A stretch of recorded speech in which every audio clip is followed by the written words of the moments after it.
ഈ തെരുവുനായ ശല്യവുമായി ബന്ധപ്പെട്ടുകൊണ്ട് നമ്മൾ കഴിഞ്ഞ ആഴ്ചകളിലൊക്കെ സംസാരിച്ചു വന്നതായിരുന്നു ചുണ്ടൽ സ്കൂൾ നേരിടുന്ന പ്രതിസന്ധി.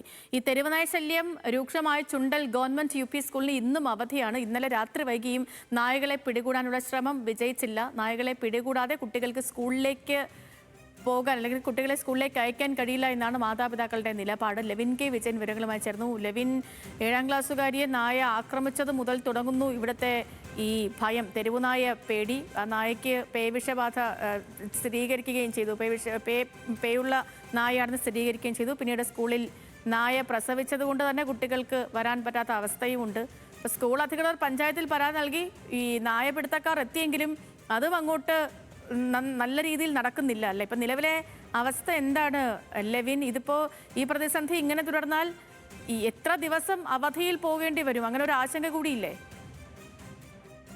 തന്നെയാണ് കുട്ടികളെ സംബന്ധിച്ചുകൊണ്ട് വലിയ ആശങ്കയാണ്. രക്ഷിതാക്കളെ സംബന്ധിച്ചുകൊണ്ട് അവരുടെ പേടിയെക്കുറിച്ചും പറയേണ്ടതില്ല. കഴിഞ്ഞ ബുധനാഴ്ചയാണ് ഇങ്ങനെ സ്കൂളിലെ 7ാം ക്ലാസ്സുകാരനെ നായ ആക്രമിക്കുന്നതും പരിക്കേൽക്കുന്നതും പിന്നീട് ഈ നായയ്ക്ക് പേവിഷബാധ സ്ഥിരീകരിക്കുകയും മറ്റും ചെയ്തു. ഇതോടുകൂടി ആശങ്ക ഇരട്ടിയാവുകയും സ്കൂൾ തുറന്നു പ്രവർത്തിക്കാൻ കഴിയാത്ത നിലയിലേക്ക് കാര്യങ്ങൾ എത്തുകയുമായിരുന്നു. ഇന്നലെ ഇങ്ങനെ സമീപകാലത്തൊന്നും ഒരു തെരുവുനായ ശല്യത്തെ തുടർന്ന് ഒരു വിദ്യാലയം അടച്ചിട്ടതായി നമുക്ക് കേട്ടുകേൾവി പോലുമില്ല. അങ്ങനെ ഒരു സംഭവം ഗവൺമെന്റ് യു പി സ്കൂൾ ചൂണ്ടലിൽ സംഭവിച്ചു. ഇന്ന് അത് വീണ്ടും ആവർത്തിക്കുന്നു എന്നുള്ളതാണ് ഈ സംഭവത്തിന്റെ ഗൗരവവും ആശങ്കയും വർദ്ധിപ്പിക്കുന്ന കാര്യം. നേരത്തെ പഞ്ചായത്ത് അധികൃതരുടെ നേതൃത്വത്തിൽ പട്ടിപിടുത്തക്കാരെ കൊണ്ടുവന്ന് നായകളെ പിടികൂടാനുള്ള ശ്രമങ്ങളൊക്കെ നടത്തിയെങ്കിലും അത് വിജയിക്കാത്ത ഒരു പശ്ചാത്തലത്തിൽ കൂടിയാണ് ഇത്തരത്തിൽ സ്കൂളിന് വീണ്ടും അവധി പ്രഖ്യാപിക്കേണ്ട സാഹചര്യം ഉണ്ടായി. ഇന്നലെ രാത്രിയും വൈകിയും പഞ്ചായത്ത് അധികൃതരുടെ നേതൃത്വത്തിൽ നായകളെ പിടികൂടാനുള്ള ശ്രമങ്ങൾ നടത്തി.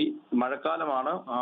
തെരുവ് നായ്ക്കൾ കൂട്ടമായി തന്നെ ഈ വിദ്യാലയത്തിന്റെ പരിസരങ്ങളിലേക്ക് എത്തുകയും സ്കൂളിന്റെ വാഹന പാർക്കിംഗ് ഏരിയയിലും അതോടൊപ്പം തന്നെ സ്കൂൾ കെട്ടിടങ്ങളിലും ക്ലാസ് മുറികൾക്ക് മുൻപിലും എന്തിന് പ്രധാന അധ്യാപികയുടെ ഓഫീസ് മുറിക്ക് മുൻപിൽ പോലും നായകൾ ഇങ്ങനെ തമ്പടിക്കുന്നത് പതിവ് കാഴ്ചയാണ്. ഇതിനെയൊക്കെ പിടികൂടാനുള്ള ശ്രമം നേരത്തെയും പഞ്ചായത്ത് അധികൃതർ നടത്തിയെങ്കിലും അത് പൂർണ്ണമായി വിജയിച്ചില്ല എന്ന് തന്നെയാണ് അവർ പറയുന്നത്. ഏതായാലും ഇന്നും സ്കൂളിന് അവധിയാണ്. ഇത് ഈ നായകളെ പൂർണ്ണമായും പിടിച്ച് ഒഴിവാക്കുന്നത് വരെ ഈ സ്കൂളിന്റെ അവസ്ഥ ഇതേ നിലയിൽ മുന്നോട്ട് പോകുമോ എന്നുള്ള ആശങ്കയാണ് അധ്യാപകർക്കും രക്ഷിതാക്കൾക്കും ഉള്ളത്. ഏതായാലും കുട്ടികളുടെ ജീവൻ വെച്ചുള്ള കളിയാണ്. അതുകൊണ്ട് തന്നെ ആരും റിസ്ക് എടുക്കാൻ തയ്യാറാകുന്നില്ല എന്ന് തന്നെയാണ് ഇതുമായി ബന്ധപ്പെട്ട് പറയാനുള്ള കാര്യം. ചൂണ്ടൽ പഞ്ചായത്ത് അധികൃതരുമായി നമ്മൾ ബന്ധപ്പെടുമ്പോൾ എത്രയും വേഗത്തിൽ തന്നെ ഈ നായകളെ പിടികൂടി ഇവിടെ നിന്ന് ഒഴിപ്പിക്കാനുള്ള നീക്കങ്ങൾ സജീവമായി മുന്നോട്ട് കൊണ്ടുപോവുകയാണ് എന്നുള്ളത് തന്നെയാണ് അവർ പറയുന്നത്. പക്ഷേ ഈ പൂർണ്ണമായും നായകൾ കൂട്ടിലാക്കാൻ കഴിഞ്ഞിട്ടില്ല എന്നുള്ളതാണ് പ്രധാനപ്പെട്ട കാര്യമായി അവശേഷിക്കുന്നത്.